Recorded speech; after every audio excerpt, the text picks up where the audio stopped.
کہ طارق وہیں بیٹھا ہوا تھا، اس لیے میں نے پوچھ لیا، کیا اس وقت سے یہیں بیٹھے ہو؟ ارے نہیں، اس وقت کا نہیں بیٹھا، بلکہ ابھی آیا ہوں۔ اصل میں چندہ نہیں ہے نا، آج اپنی کسی دوست کے ہاں گئی ہے، اکیلا بور ہو رہا تھا اور کوئی بات نہیں، اس نے جمائی روکتے ہوئے کہا۔ میں نے صرف سر ہلایا اور اس کے قریب ہی بیٹھ گیا۔ ٹی وی پہ کوئی نیوز چینل لگا تھا، میں بھی دیکھنے لگا۔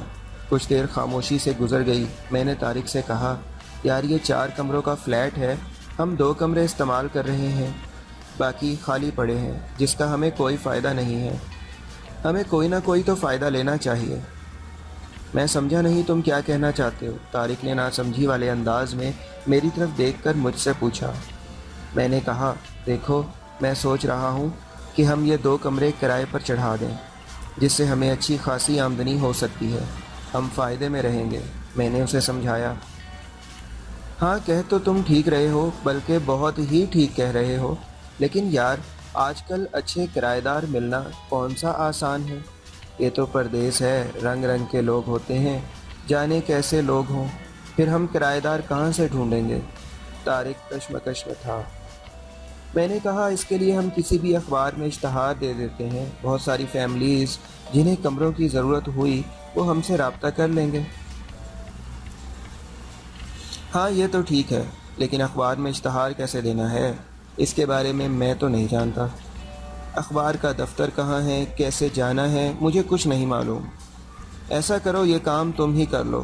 وہ رضامند ہو گیا تھا۔ میں نے کہا، ٹھیک ہے، میں یہ کام آج ہی کر دیتا ہوں۔ اوکے ٹھیک ہے، طارق نے جواب دیا۔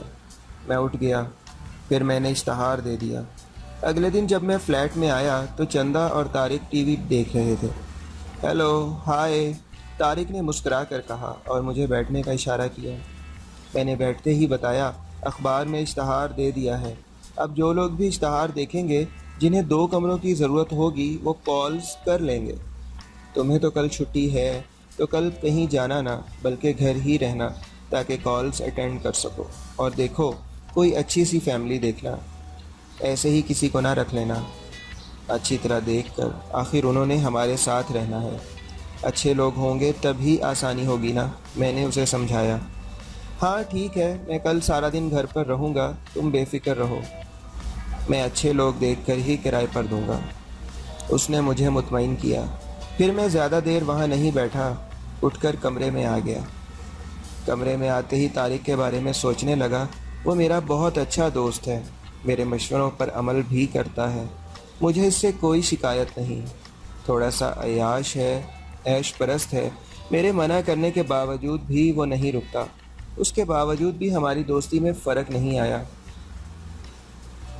کمرے میں تنہا لیٹا میں اس کے بارے میں سوچ رہا تھا اور کسی دانشور کی کہی ہوئی باتیں یاد آ گئیں۔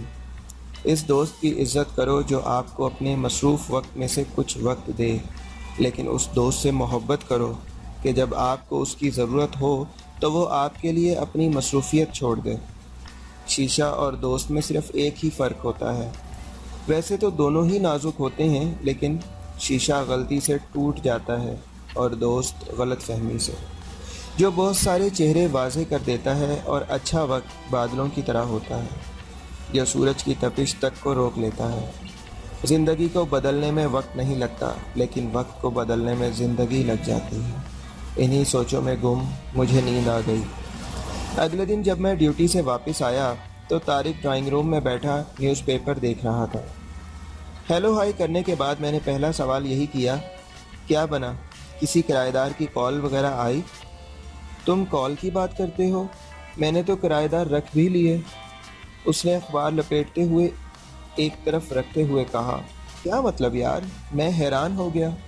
مطلب یہ کہ میں نے ایک سری لنکن فیملی کو کمرے کرائے پہ دے دیے ہیں اور ان سے ایڈوانس بھی پکڑ لیا ہے، اس نے کندھے اچکا کر کہا۔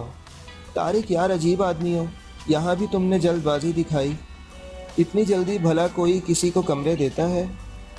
پتہ نہیں کیسے لوگ ہیں، کیسی فیملی ہے، تم نے کمرے دے بھی دیے۔ میں کچھ ناراض ہو رہا تھا۔ شاہزیب یار بات تو پوری سن لو، خواہ مخواہ ناراض ہو رہے ہو، اس نے کچھ نرم لہجے میں کہا۔ بولو۔ میں ابھی تک ناراض تھا۔